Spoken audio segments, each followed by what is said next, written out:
Welcome back into the CBS Sports Eye on College Basketball Podcast. We, as promised, are delivering you 4 region-by-region previews that are dropping into the feed. We're going to talk East here. I'm here. David Cobb's here. If you're watching on YouTube, we are not live, but if you're watching after the fact, we appreciate you. We have had a flood of new subscriptions to the channel. Thank you so much. And to our usual audience that listens to us on your phones, wherever you do, we appreciate you. I got a bracket here with picks on it, and we're going to pick through this region. David Cobb is with me. He is back from the SEC tournament, and we're going to talk East Region. Cobb, how you doing, buddy? Hanging in there. Dude, but you're running around like crazy, so I have no room to complain. Like, you're on HQ, then you're on network. Like, I didn't even expect to see you in civilian clothing. I figured you'd still be in your suit and tie somewhere in a studio, but yeah. Yeah, you know what? I had to toss on I got the Guster Lost and Gone Forever shirt. It's March. We're talking brackets there. And then if you're watching on YouTube, you can even see I've got my shirts and my suits. Like, they're all on the couch behind me. I haven't had time. I'm trying to become the first person to be in multiple places at the same time here. But we are squeezing in our region by region previews. And what a glorious tournament bracket this is. I love the seeding. I don't have really too many issues, as we talked about on our big Sunday show, with how the committee seeded. Let's get right into it with the East and what we're going to be looking at here coming up on Thursday and Friday. This is a region that does have a play-in situation, a first 4 situation. That's Texas Southern versus Fairleigh Dickinson. David Cobb wrote a feature on Fairleigh Dickinson earlier this season, so we had to get him in for the East region to talk about this. Let's just look at these first-round matchups. Which 1 or 2 games, and we will talk each game, but which 1 or 2 to you brings the most spice, the most curiosity? What ones do you want to watch the most of the 8 that are on tap here on Thursday and Friday in the East, which is in the bottom left of your bracket if you're listening at home? Yeah, well, when I went to Hackensack and hung out with Fairleigh Dickinson for a day at the Rothman Center, I actually, in that story, forecasted a hypothetical scenario in which Fairleigh Dickinson plays against Purdue, which would be comical because Fairleigh Dickinson is one of the smallest teams in the modern era of college basketball, starting 2 guards under 6 feet tall, and the prospect of them potentially playing 7'4" Zach Edey is rather comical. It's amazing, is what it is. Are you kidding me? It's going to be incredible if FDU moves on and plays Purdue. Yes, for sure. It would be for sure. But no, in reality, I mean, I think Memphis FAU, very intriguing, as well as Duke Oral Roberts. I mean, that is kind of a brutal matchup for both teams in a sense, because you look at Oral Roberts as a 12. They could be dangerous, but now they got to play one of the hottest teams in the country that has multiple potential NBA players on its roster, and Duke coming off of an ACC tournament title. Similarly, if you are Duke and you see number 12 seed Oral Roberts as your matchup, you're thinking, man, we got to go up against the team with the longest active winning streak in college basketball, that has Max Abmas, who helped lead Oral Roberts to a Sweet 16 just 2 years ago. So I'm sure neither coach was thrilled with that matchup, but it should make for compelling TV. I agree. Those are your 2 best. I think those are your 2 most intriguing first-round games in this region. So we're talking, or I want to orient our audience. So Memphis FAU, that's a Thursday tip, and that's a late tip in Columbus, Ohio. So we love a Thursday. Excuse me, if I said Thursday, I meant Friday. Memphis FAU is a Friday late tip in Columbus, Ohio. Thursday is Duke Oral Roberts. That's 7:10 on CBS. The Memphis FAU game will be on TNT. Memphis FAU is the best 8-9 on the board, and both teams are capable of reaching the Sweet 16. Purdue is going to provide an incredible challenge, and I do think Purdue will win, but Memphis is built to give Purdue fits. FAU is for real, and it is underseeded. I will not continue to beat that dead horse, but it should have been a 7 at worst. Regardless, it's a 9, and now we're going to get an incredible 8-9 matchup. FAU is 31-3. Memphis is 26-8. I've got Oral Roberts beating Duke. Oral Roberts is 30-4, has 1 loss since before Thanksgiving. The only loss happened when it scheduled a game last minute on the road against New Mexico. It could have easily just never scheduled that game, and we'd be talking about a team that's won every single game since before Thanksgiving and riding close to, a 26-27 game winning streak. What they've been able to do this season is awesome. They do have a 7'5" dude on the roster. There is the potential that we will get 7'4" Zach Edey versus 7'5" Connor Vanover in the Sweet 16. In fact, I'm going to spoil it right now. I've got exactly that happening. I've got Oral Roberts getting to the Sweet 16 and playing Purdue in New York City at Madison Square Garden. By doing that, I have Oral Roberts beating Duke, and then I have him beating Tennessee. Duke is a bit of a trendy Sweet 16 Elite 8 team, and I get it. Even Final Four pick, I'm not objecting to it. I actually think Duke can do that. I think he can get there, but we're going to have chaos in this bracket. The glory about getting this field of 68 revealed to us on a Sunday night, and then you get into Monday and Tuesday and you listen to the podcast, you read the articles, you make your picks, you file them, then you scratch them out, or you log on to the app. If you have not already, by the way, download the CBS Sports app and you want to get in on our bracket games in a variety of ways. You can run your own. We do have a podcast bracket games challenge as well. I didn't give him a heads up on this before the show. I would assume we want to put that in the podcast description for every single episode between now and the start of the first round on Thursday. So we'll try and get that as well. If not, just search bracket games, search the Ion CBB podcast Twitter feed, anywhere. We'll make sure that's out there because we'd love to give our listeners a chance to compete against us and our picks on the show. So keep that in mind as well. Duke, I think, can just as easily lose to Oral Roberts as it can make the Final Four. I do believe that. It's playing better than it has at any point in the season. John Shire's done a wonderful job. He's got a point guard in Jeremy Roach, who took him to the Final Four last year. But I will go with Oral Roberts because it's better. It's objectively better than the 15 seed that got to the Sweet 16 2 years ago. A. Smith is still on the team, one of the best scorers in the country, and they've got plenty stocked right there to get him into the second round, if not the Sweet 16. What else to you sticks out? Floor is yours, Cobb. Any either matchups in the first round, and I'm going to touch on every single one. Is there anything else that sticks out there, or picks or upsets, storylines, players to know? It's yours. What do you want to hit on from this region that will start in Columbus and also is going to be in Orlando, Greensboro? Those are your three different pod sites in the East region.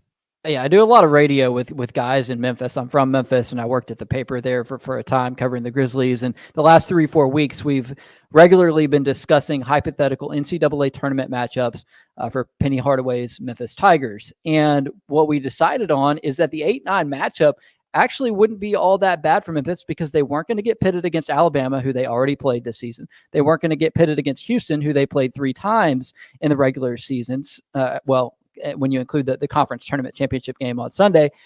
So that left Memphis likely either facing Purdue or Kansas in a potential second round matchup. Kansas, obviously, the far more difficult of those matchups with the way the Jayhawks have been playing versus the way that Purdue has been playing. I think Memphis versus Purdue in a second round matchup, if it comes to fruition, is just, I think without a doubt, Memphis has an excellent shot to win that game. And that's what I've got in my bracket. I've got Memphis advancing to the Sweet 16. I've got Purdue as the first number 1 seed exiting the NCAA tournament. The reality is you go and look at what Purdue did in the Big Ten tournament. Yes, they won the Big Ten tournament, but here's how it happened. Okay. They snuck past a hobbled Rutgers team that's going to the NIT. All right. Then after that, they beat an Ohio State team that was playing its 4th game in 4 days without its leading scorer.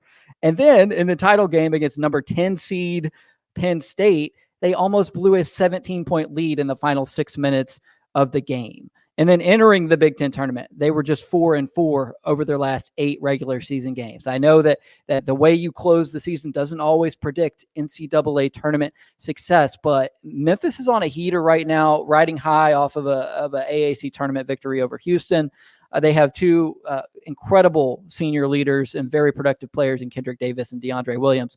And I do not think that Purdue's backcourt with those freshman guards is equipped to handle the amount of pressure that the Memphis defense brings, because they will turn you over. And so long as Memphis could stay out of foul trouble in a matchup against Zach Edey, I think Memphis would waltz into the Sweet 16 in that matchup. Yeah, fascinating storyline going on right now with Purdue because it's been highly ranked all season.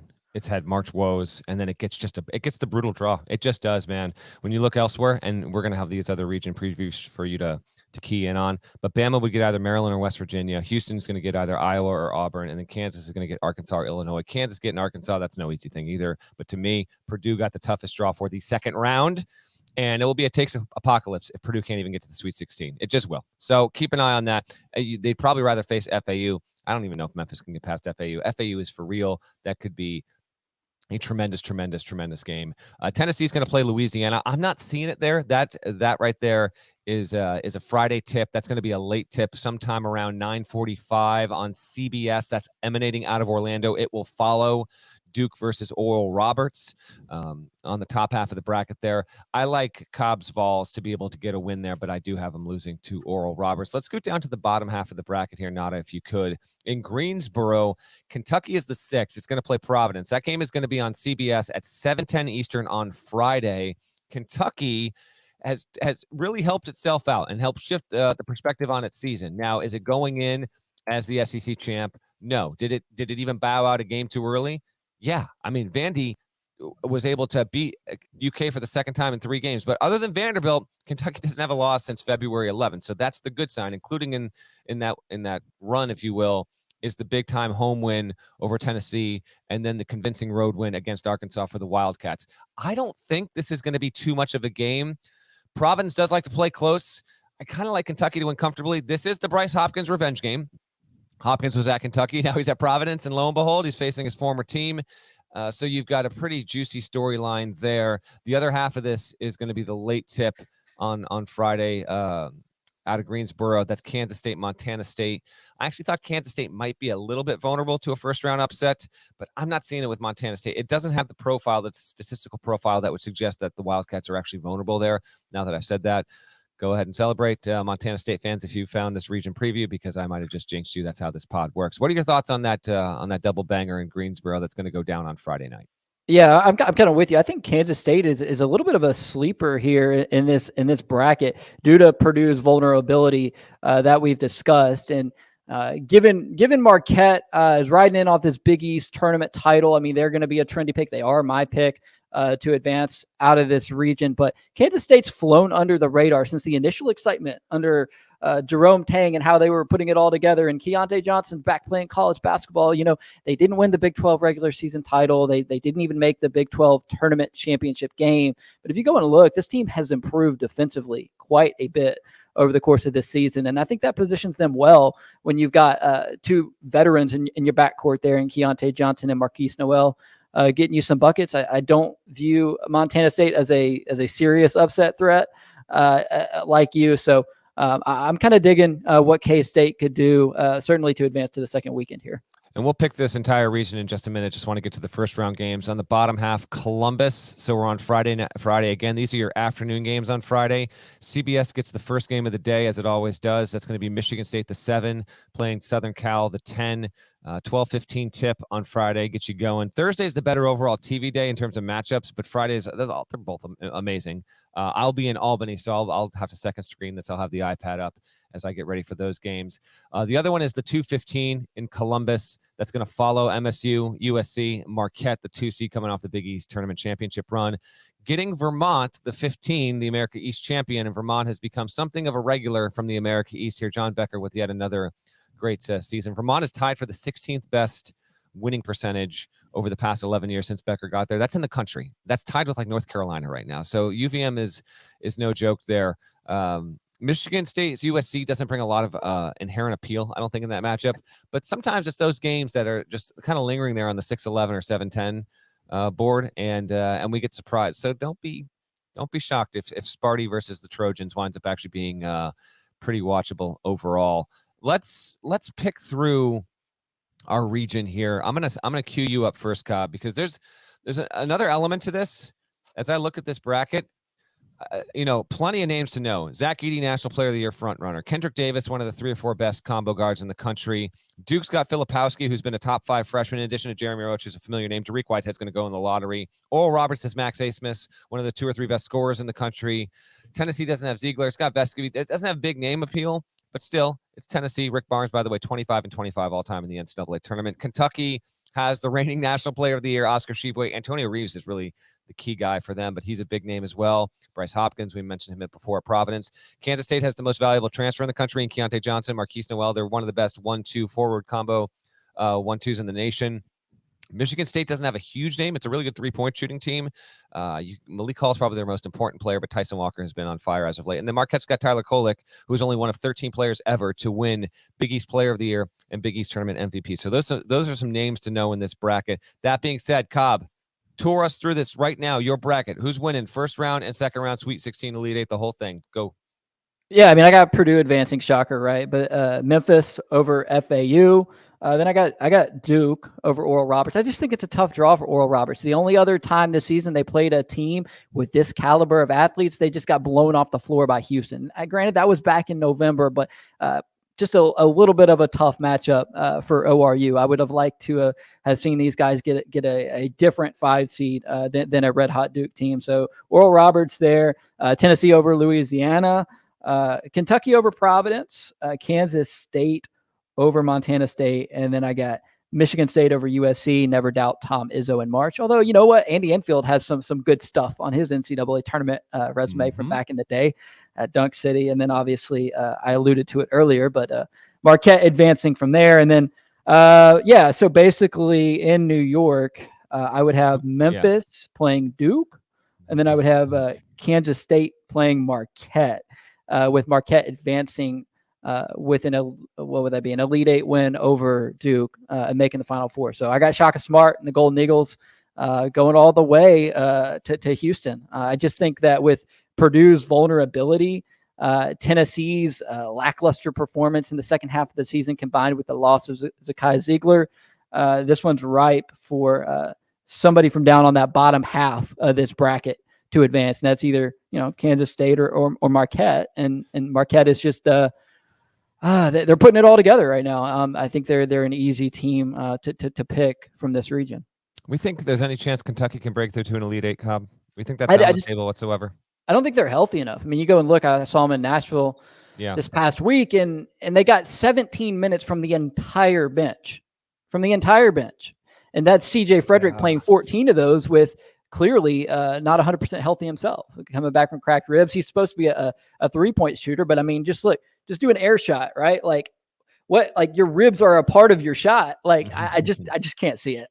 Severe Wheeler, a little bit of a mystery as well. TBD there. Cason Wallace himself coming back from getting dinged up. So I just don't know if they've got the horses, and it kind of makes me flash back to the way Cal built the entire roster. I mean, going into the season, I believe he had 3 open scholarships still. And then you got Anyana Guenso, whose name I just butchered, and then Adu Thiero, who were sort of like late additions or throw-ins. So really, I mean, this is a team that was never designed to go more than 8 or 9 deep, even under adverse circumstances. And then those adverse circumstances arrive, and you're really scraping the bottom of the barrel here in terms of that Kentucky roster. So I just don't see this Kentucky team making much noise.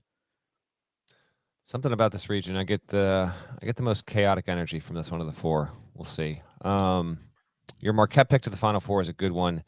Plenty of people will pick a Marquette to make the Final Four. I just think you'll probably have. I'm looking at these other 2, so I think that Arizona is more likely. I think Arizona will be more commonly picked from the 2 line. Texas will be more commonly picked. I don't know if UCLA will with the Jalen Clark injury, but your Marquette pick is good. All right, here's who I've got. I've got Purdue winning the first round. All right, so I got Purdue. I've got FAU over Memphis in a classic. I've got Oral Roberts over Duke in a really, really, really good game. I've got Tennessee. I don't have Tennessee getting a good push from Louisiana. I got Kentucky beating Providence. Mark me down for like 72-64 Kentucky beats Providence, something like that. I've got Kansas State over Montana State. I've got Michigan State over USC, but I mean, that feels flip a coin, I guess. Michigan State does project better in metrics. Marquette beating Vermont. And so then Purdue FAU, I will take Purdue. Zach Edey, FAU is not going to have an answer for that, but FAU can do it. I mean, both those teams can make the Sweet 16, but I will go with Purdue to move along and Zach Edey to push on through. I have Oral Roberts over Tennessee. So there's your Cinderella story. Second time in 3 years, Oral Roberts makes the Sweet 16. I'm going to have Kentucky over Kansas State.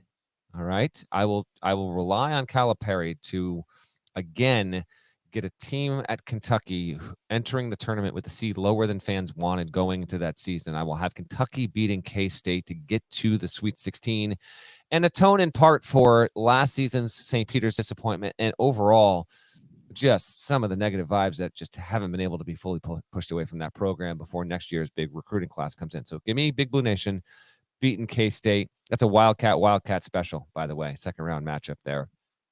And we've also have 2 Golden Eagles in this bracket, and I'm going to have 2 of them in the Sweet 16. Oral Roberts Golden Eagles, Marquette Golden Eagles, both in the Sweet 16. I'll have Marquette over Sparty. So in the Sweet 16 into New York City, I'll be there at the Garden. I will take Purdue over Oral Roberts. The Boilermakers move along and do what they couldn't do last year, get past the Cinderella story of the tournament in the Sweet 16. Remember, lost to St. Peter's in the closing seconds. I think it was Jaden Ivey's shot from about 25 feet that went awry and prevented them from staving off embarrassment. And then I will go Marquette over Kentucky. I did debate putting Kentucky into the Elite Eight, but Marquette's way more reliable. I just saw what this team is capable of, and defensively, they have found they are carving a groove, man. They if they can continue this, your pick is going to be right. I promise you that. If Marquette plays defense in the tournament every game the way I just saw it do for its last 2 games in the Big East tournament, it's going to the Final Four. I just got to see it consistently.